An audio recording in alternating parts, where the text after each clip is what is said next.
Ce soir, nous allons vous parler arts martiaux avec un sensei.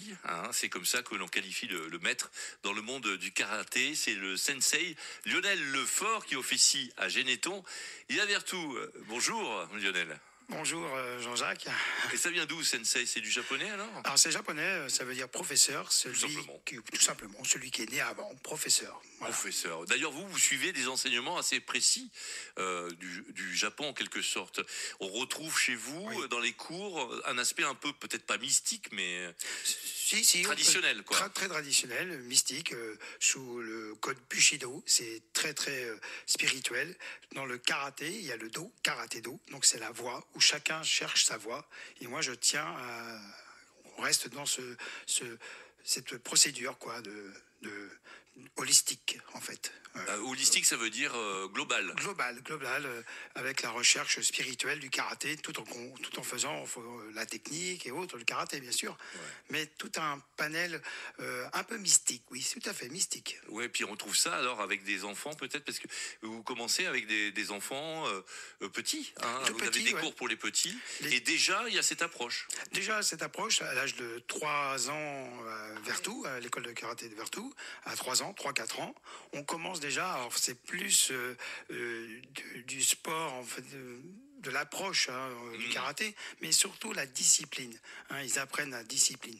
Oui, le respect, la politesse, tout ça. Ouais. Vous faites bien parce que vous avez un gant de velours quand même, mais en même temps, attention. Ils sont sages, ils font attention. Oui, bien en rang, par exemple, et tout ça. Alors, ils sont très sages. Maintenant, bon, c'est l'art et la manière. Bon, j'ai une pédagogie très appliquée aussi. Et puis, c'est mon métier, parce que c'est à part entière, c'est mon métier. En fait, voilà. C'est pour ça que j'ai fait beaucoup d'études là-dessus, pour une approche au niveau des enfants, capable de donner des cours. À l'âge de 3 ans, voilà, faut savoir les capter. Complètement. Ouais. Mais vous avez de l'humour aussi, des fois. Vous faites preuve d'humour. Oui. Alors, Lionel, vous faites aussi du coaching mental. On va en parler.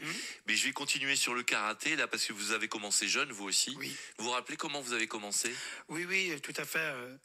Vers l'âge de 7-8 ans. Il y a presque 50 ans maintenant. La première fois que je suis monté sur un tatami, c'était hallucinant parce que la personne, je le voyais comme un géant. Mon premier professeur devait faire 1m90. C'était un ancien gendarme, policier, enfin gendarme plutôt. Et en fait, voilà, quand on est tout petit, C'était où? C'était à Saint-Brévin-les-Pins. Et mon premier professeur, c'était un judoka. Et après... moi, en fait, je suis tombé dedans parce que ma famille pratique les arts martiaux. Entre autres, mon grand-père pratiquait la boxe anglaise et mon oncle le karaté. Donc voilà, c'est une histoire de famille. Et ensuite, à 16 ans, ceinture noire? À 16 ans, j'étais un des premiers ceintures noires de la région. Donc un des premiers avec... et puis après la suite, les deuxième dan, troisième, etc. Quoi. Toujours l'invité sport jusqu'à 18h30. C'est notre maître de karaté Lionel Lefort qui donne des cours donc au dojo de Vertou, mais également à Généton. Mais vous ne donnez pas que des cours de karaté, ça on va en parler. Il y a aussi des cours de full contact, de kickboxing, oui. de boxe anglaise. Donc vous avez un panel assez large vous-même. Vous avez appris évidemment ces disciplines, Lionel Lefort. Et vous donnez même des cours aussi de self-défense. Oui. Et oui, ça consiste en quoi? Alors, les cours de self-défense à Vertou, aussi à Généton. En fait, la self-défense, c'est un panel de disciplines comme la boxe anglaise, le karaté, les amener au sol, comme le judo, pour que les gens puissent apprendre à se défendre, mais surtout prendre confiance en soi, confiance en la personne elle-même, pour éviter toute forme de violence. Apprendre à se défendre, c'est aussi éviter la violence. Oui. Et être capable de prévenir et par certains gestes ou une sorte de comportement, d'attitude, de refuser toute forme de combat, même par la parole. Et en plus, ces cours, vous les prodiguez à des personnes qui ne sont pas athlétiques nécessairement, c'est-à-dire ça peut être tout le monde, à tout âge. À tout âge, sportif ou pas, ou sportive ou pas.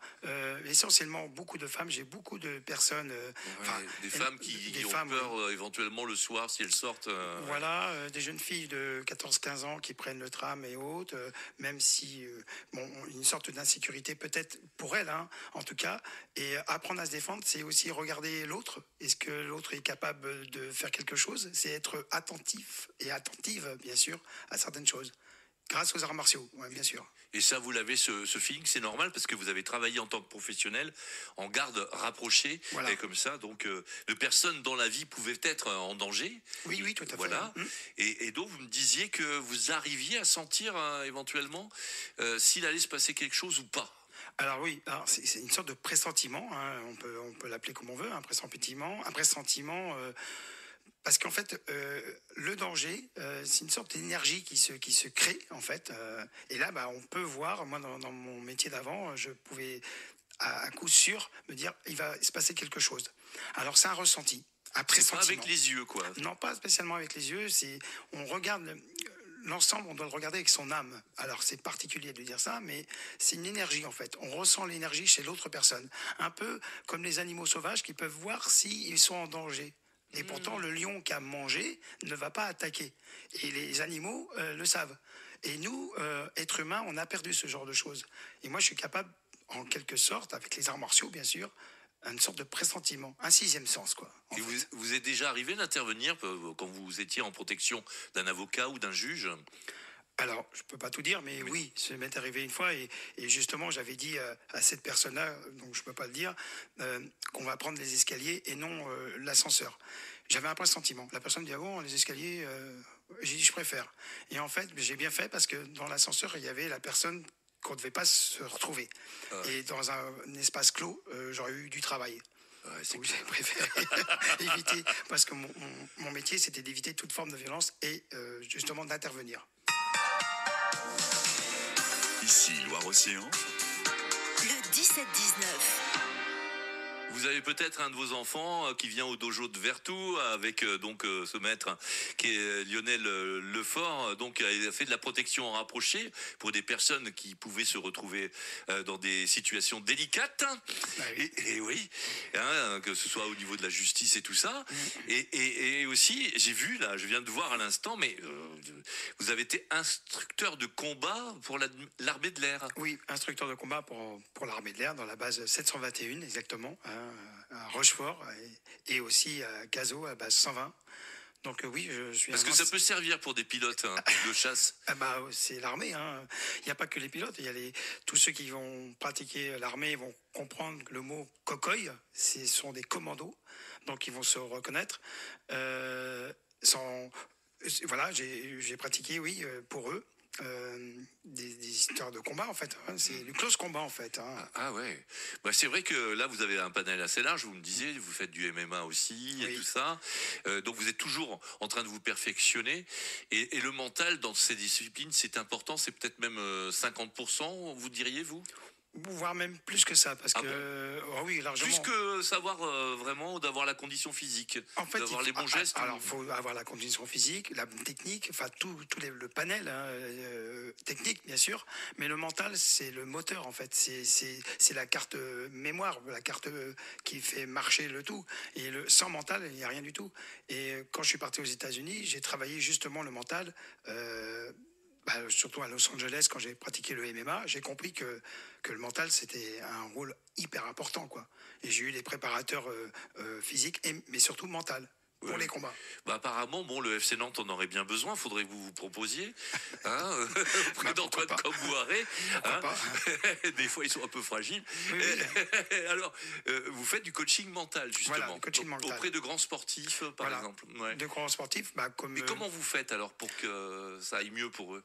Alors, d'ailleurs, il y a une sorte de discussion entre nous, bien sûr, et moi, j'observe aussi la façon dont il évolue dans son sport, la façon dont il parle, la façon dont il peut aussi avoir des émotions, parce que les émotions, c'est palpable aussi, hein, grâce à mon métier d'avant, mais comme la protection, mais les émotions, c'est quelque chose qu'on ne peut pas cacher. Quelqu'un qui veut sourire ou pleurer, ça se voit à son visage, à ses yeux.